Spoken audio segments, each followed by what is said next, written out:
So hello friends, welcome to Degree Master. এসআইআরে উদ্বেগ বাড়ছে রাজ্যবাসীর, কারণ চূড়ান্ত যে ভোটার লিস্ট বা ভোটার তালিকা, সেই তালিকা থেকে 60 লক্ষ নাম বাতিল পড়েছে। তাহলে এবার কাদের নাম নতুন লিস্টে নেই, অবশ্যই দেখে নেব আজকের ভিডিওতে। কলকাতা নিউজ থেকে জানা যাচ্ছে চূড়ান্ত ভোটার তালিকায় থাকছেই না 60 লক্ষ ভোটারের নাম। উদ্বেগ বাড়তে চলেছে ভোটারদের। আগামী 28শে ফেব্রুয়ারি প্রকাশিত হবে চূড়ান্ত ভোটার তালিকা।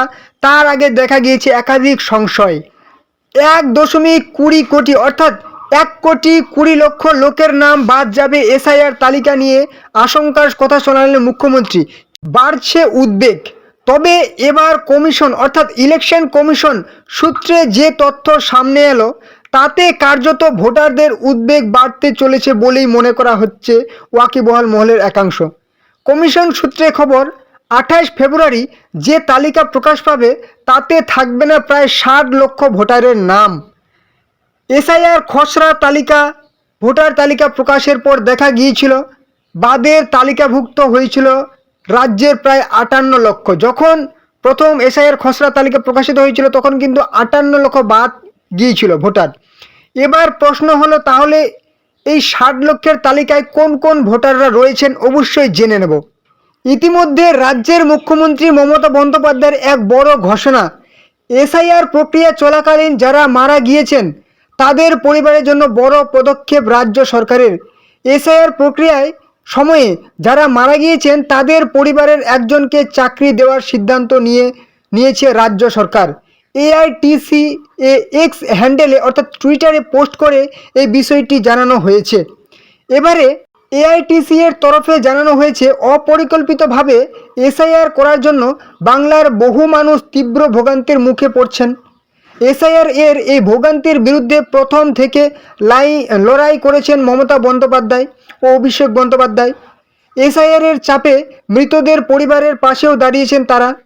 এবার ওই পরিবারগুলির পাশে দাঁড়াতে রাজ্যের তৃণমূল সরকার চাকরি দেওয়ার সিদ্ধান্ত নিয়েছেন।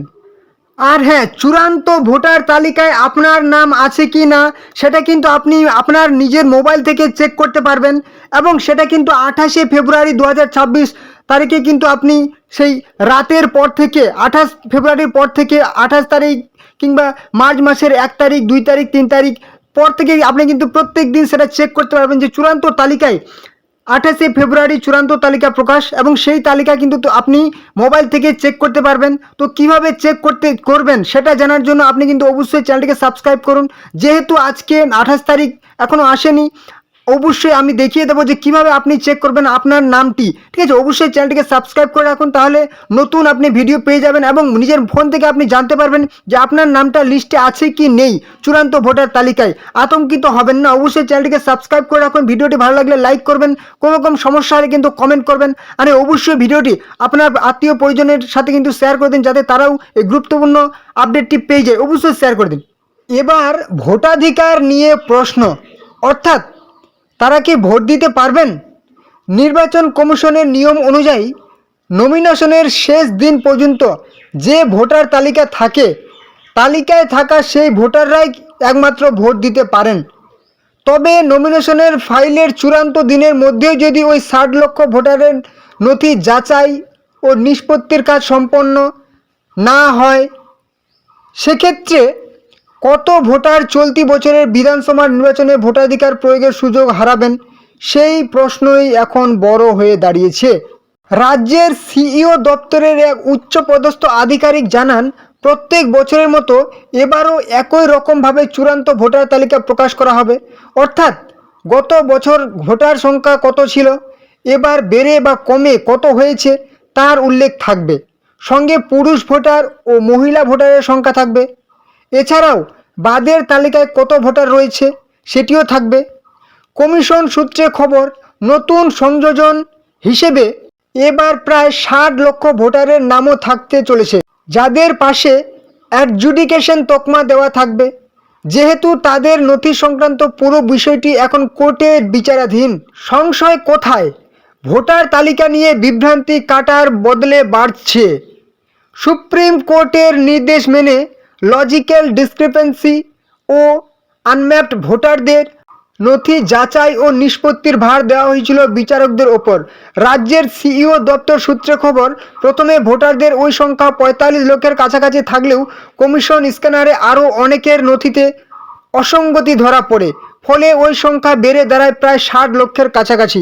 কমিশন সূত্রে জানা গিয়েছে, এই 60 লক্ষের নথি যাচাই ও নিষ্পত্তির দায়িত্বই এবার বিচারকদের ওপর। তবে প্রশ্ন হলো, কমিশনের ডেডলাইন অনুযায়ী চূড়ান্ত ভোটার তালিকা প্রকাশের মধ্যে আদৌ কি এই 60 লক্ষ ভোটারের নথি যাচাই ও নিষ্পত্তি সম্ভব? উত্তর হলো না। বিষয়টি যে অসম্ভব তা মেনে নিয়েছে দেশের শীর্ষ আদালত অর্থাৎ সুপ্রিম কোর্ট অফ ইন্ডিয়া। ফলে চূড়ান্ত ভোটার তালিকায় এই ভোটারদের নাম থাকা নিয়েও তৈরি হয়েছে সংশয়। আরেকটা কথা বলে রাখি আপনাদের, 1.20 কোটি অর্থাৎ 1,20,00,000 লোকের নাম বাদ যাবে এসআইআর তালিকা নিয়ে আশঙ্কার কথা শোনালেন মুখ্যমন্ত্রী। কিন্তু আপনারা কিন্তু আতঙ্কিত হবেন না, অনেক ধাপে ধাপে অনেক কিন্তু আপনাদের নাম উঠে আসবে। নাম প্রকাশ অনিশ্চিত, এখন সম্ভাবনা দুটি। রাজ্যের সিইও দপ্তর সূত্রে খবর, জুডিশিয়াল অফিসাররা যদি এই 60 লক্ষের মধ্যে প্রায় 10 থেকে 20 লক্ষ ভোটারকেও যদি ওকে তকমা দেয়, তবুও চূড়ান্ত ভোটার তালিকায় অর্থাৎ ফাইনাল ভোটার লিস্টে কিন্তু এই নাম প্রকাশ পাবে কি না তা অনিশ্চিত। কারণ তালিকার হার্ড কপি তৈরি করার জন্য একটি বড় পদ্ধতির মধ্য দিয়ে কমিশনকে কাজ করতে হয়, তাতে সেভাবে দেখাতে গেলে মাত্র 48 ঘন্টা রয়েছে। ফলে শেষ মুহূর্তে যদি ওই 10 থেকে 20 লক্ষ ভোটারের নাম নতুন করে যুক্ত করতে হয়, তাহলে প্রকাশের ক্ষেত্রে আরও বেগ পেতে পারে বলে মনে করছেন কমিশন। অন্যদিকে কমিশন মনে করছেন, সুপ্রিম কোর্টের অর্ডার মেনে সাপ্লিমেন্টারি লিস্ট এই 60 লক্ষ ভোটারের নাম দফায় দফায় প্রকাশ করবে, তবে সেটি হবে চূড়ান্ত ভোটার তালিকা প্রকাশের পরেই। অর্থাৎ আপনাদের আতঙ্কিত হওয়ার কিচ্ছু নেই, ঠিক আছে। 28শে ফেব্রুয়ারি যে চূড়ান্ত ভোটার লিস্ট, আপাতত যে চূড়ান্ত ভোটার লিস্ট প্রকাশিত হবে, সেখানে কিন্তু 60 লক্ষের মতো ভোটারের নাম কিন্তু বাতিল থাকবে। আবার এই 60 লক্ষ ভোটারদেরও পরবর্তীতে দফায় দফায় কিন্তু নাম প্রকাশ হতেই থাকবে, ঠিক আছে। মানে 28 তারিখে যে চূড়ান্ত লিস্ট প্রকাশ হবে সেটা কিন্তু চূড়ান্ত নয়, তারপরেও কিন্তু যে বাকি 60 লক্ষ নাম থাকবে তাদেরও কিন্তু নাম উঠে আসবে। অর্থাৎ যারা এই রাজ্যের স্থানীয় বাসিন্দা তাদের আতঙ্কিত হওয়ার কিচ্ছু নেই, ঠিক আছে। তো আপনারা দেখুন এবং জানুন সত্য কথা, ঠিক আছে, সত্য ঘটনা। আর চ্যানেলে যারা নতুন আছেন অবশ্যই চ্যানেলটিকে সাবস্ক্রাইব করে দিন, তাহলে আপনাদের নাম কিভাবে আপনারা চেক করবেন, ঠিক আছে। এবং আপনারা নতুন নতুন আপডেট, চাকরির এবং রাজ্যের কেন্দ্রীয় সরকারের সমস্ত প্রকল্পের আপডেট এই চ্যানেলে পেয়ে যাবেন। অবশ্যই চ্যানেলটিকে সাবস্ক্রাইব করে দেবেন। ভিডিওটি যদি একটু উপকারী মনে হয় একটু লাইক করবেন, কোনো রকম সমস্যা হলে কিন্তু কমেন্ট করবেন, এবং ভিডিওটি অবশ্যই আপনাদের বন্ধু বান্ধবী আত্মীয় পরিজনের সাথে শেয়ার করে দিন, যাতে তারাও এই গুরুত্বপূর্ণ আপডেটটি পেয়ে যায়। তো চলুন পরবর্তী ভিডিওতে আবার দেখা হবে। জয় হিন্দ, জয় ভারত।